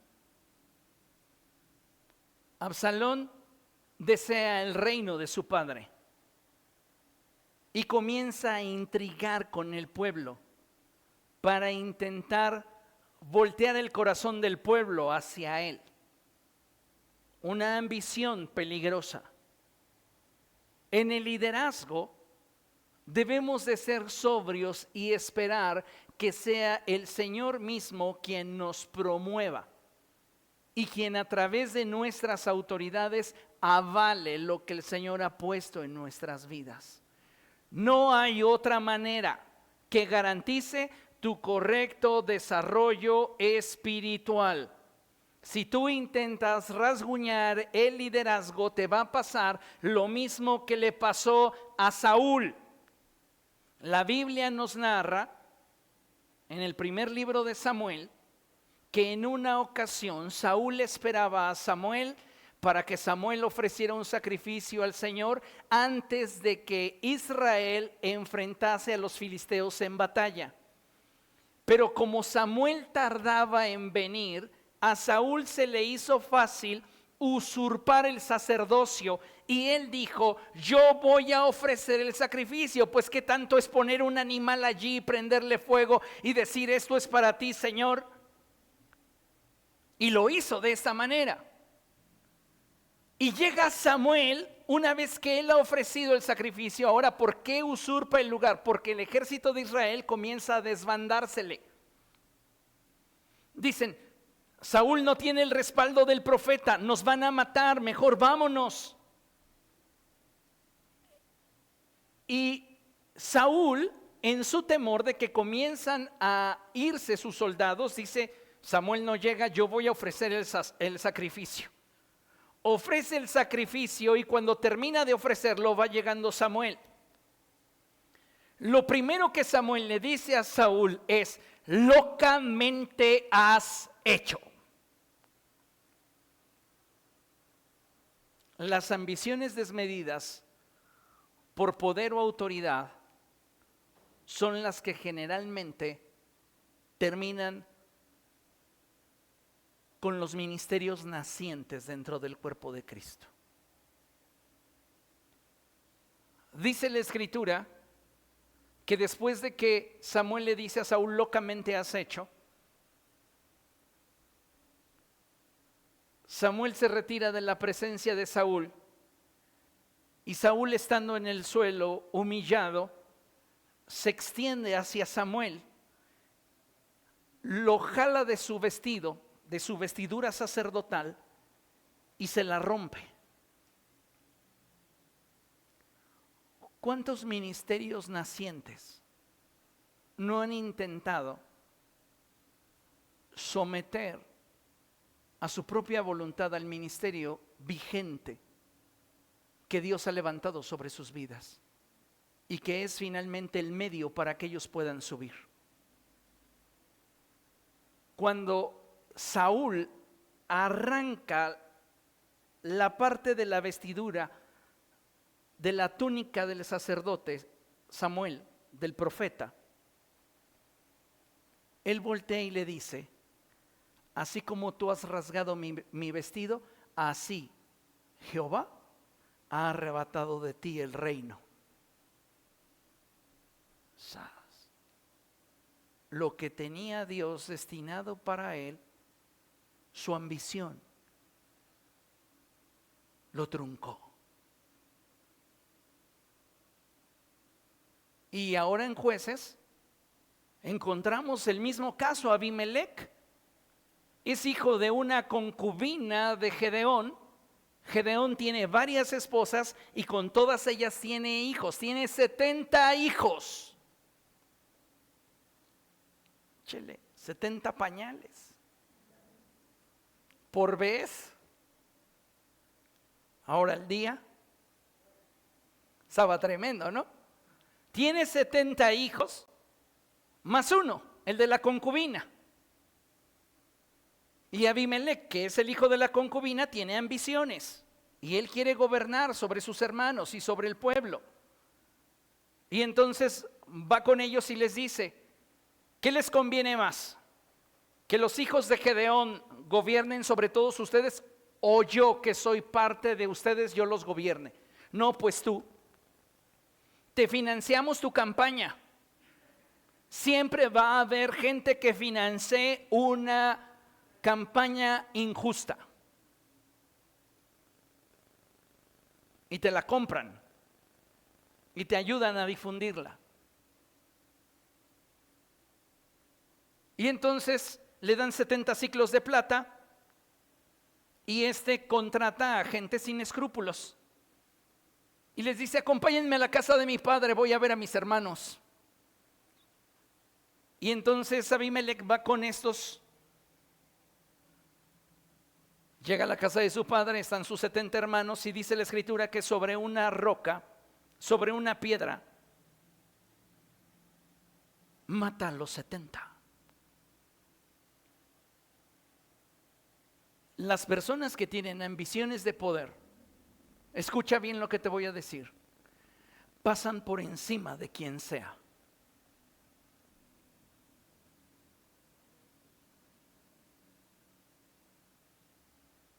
Y no se van a tentar el corazón para decir: ay, es que voy a afectar su reputación. Es lo que quieren, dejarte en mal, para debilitarte. Es lo que en política se conoce, y en los medios, en la sociedad, como golpes blandos.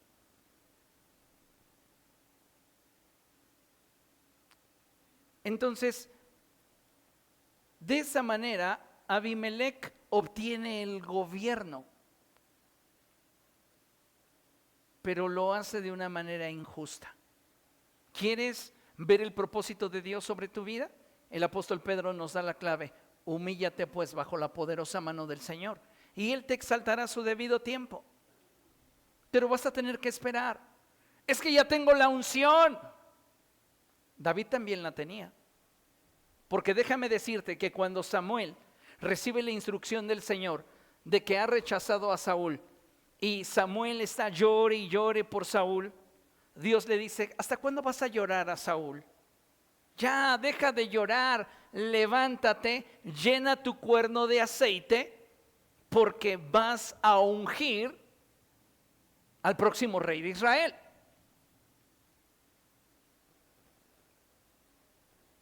Y esto es muy interesante porque Samuel unge a David como rey, pero no creamos que a la siguiente semana él dijo: el trono ya es mío. Pasaron entre 15 a 20 años para que David se sentara en el trono de Israel.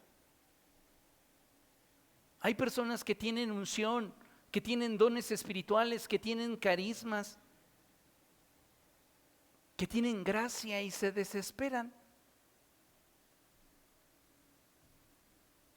Lo bueno se tiene que conservar a través del tiempo. Tiene que madurar. Tiene que ser perfeccionado. Y me atrevo a decir que mucho de lo que David fue gracias a Saúl.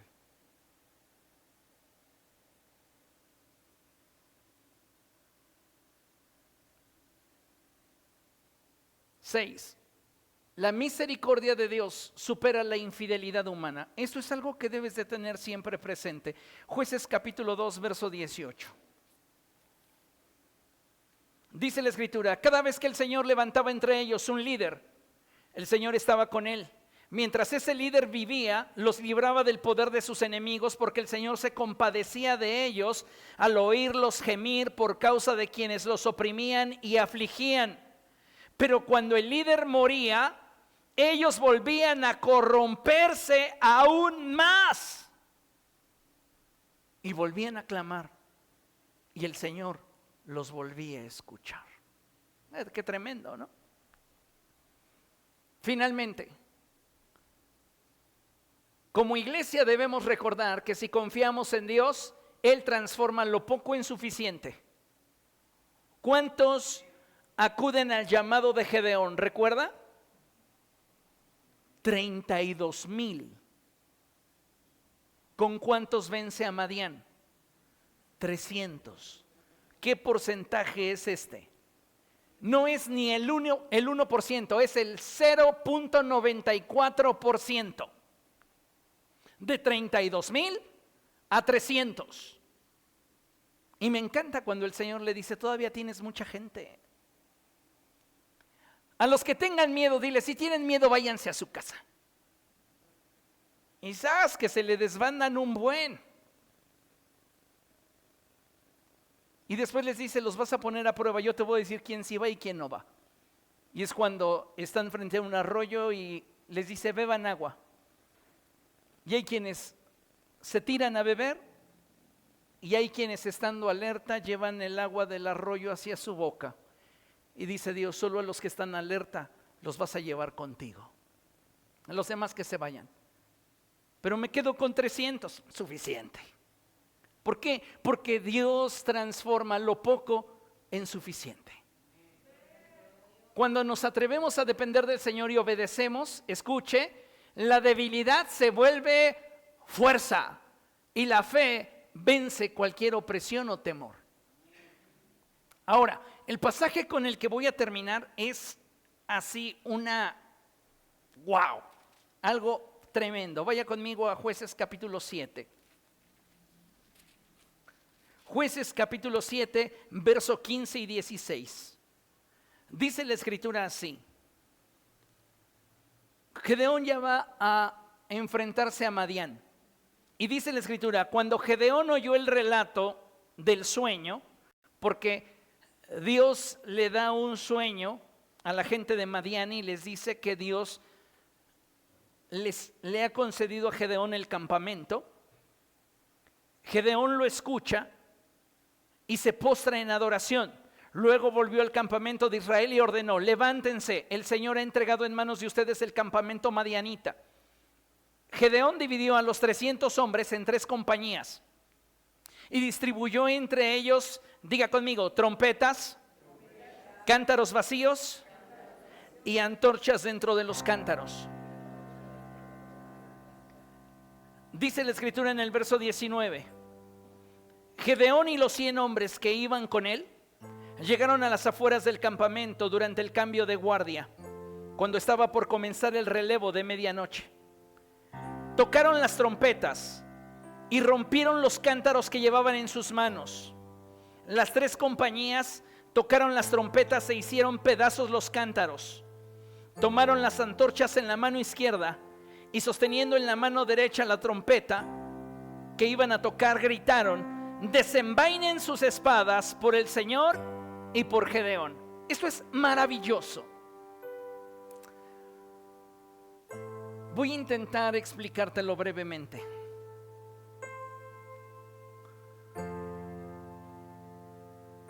Las victorias más trascendentes son aquellas que nos permiten, en el proceso, darle alabanza al Señor. Es lo que significa la trompeta. Y son aquellas que durante el proceso nos quebrantan. Es el cántaro que se rompe para manifestar la gloria que Dios ha puesto dentro de nosotros. Pablo dice: tenemos un tesoro en vasijas de barro, para que la gloria de lo que hay dentro sea evidente que no es nuestra, sino de Dios. Esa gloria que había dentro de los cántaros, representada en la antorcha, fue evidente hasta que el cántaro se rompió. Hay niveles de gloria en nuestra vida que van a ser evidentes hasta que tú y yo seamos quebrantados por Dios. El punto es que jamás debemos de olvidarnos de alabar a Dios, porque hay personas a las que el quebranto les puede doler más, que les impediría el alabar a Dios. Y tú debes de saber que en los procesos de Dios, el que tú le alabes es fundamental. Entonces, el simbolismo que encontramos en lo que Gedeón está buscando establecer para la conquista de Madián es trascendente, porque te habla de una generación que nunca dejará de alabar, una generación que voluntariamente buscará quebrantarse delante del Señor para que la gloria que Dios ha puesto en su vida se manifieste y la luz que hay en él alumbre a todos los que están en derredor. ¿Entiende eso? Y es entonces cuando se da la unidad al interior del cuerpo de Cristo y podemos decir: por el Señor y por aquel que Él ha puesto en autoridad. ¿Por qué el diablo está golpeando tan fuertemente los liderazgos a nivel mundial? Específicamente, el liderazgo que más es atacado dentro del cuerpo de Cristo es el del pastor. ¿Sabe por qué?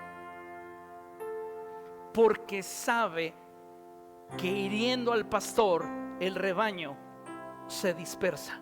Y donde no hay unidad, no puede haber trascendencia. El Señor Jesucristo mismo lo enseñó. Y Él dijo que una casa dividida no prevalece.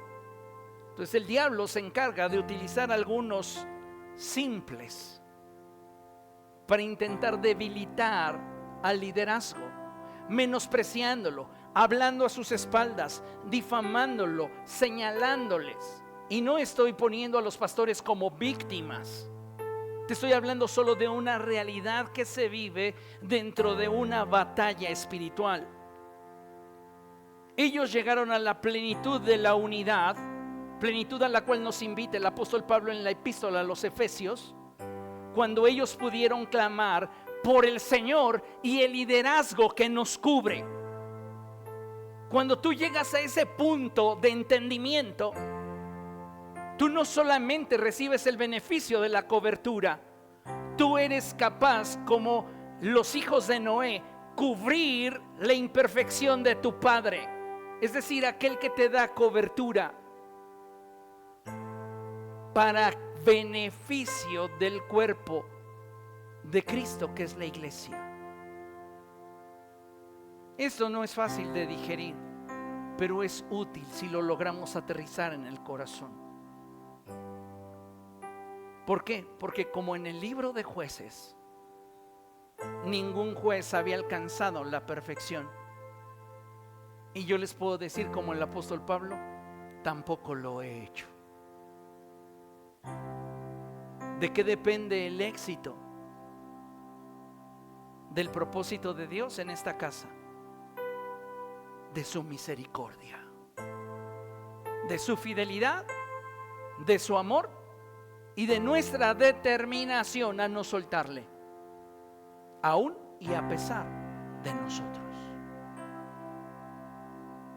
¿Comprende eso? Aférrese al Señor, búsquelo, y cuando falle, acérquese más todavía, porque Él tiene un amor tan profundo por nosotros, tan vasto, que no nos reprocha cuando venimos a Él. Se acuerda de que somos polvo y nos brinda misericordia y amor. Amén. Jueces entonces no es un libro de hombres perfectos.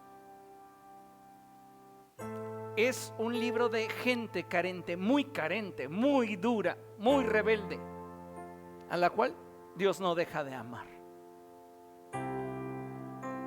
Póngase de pie y vamos a dar gracias al Señor.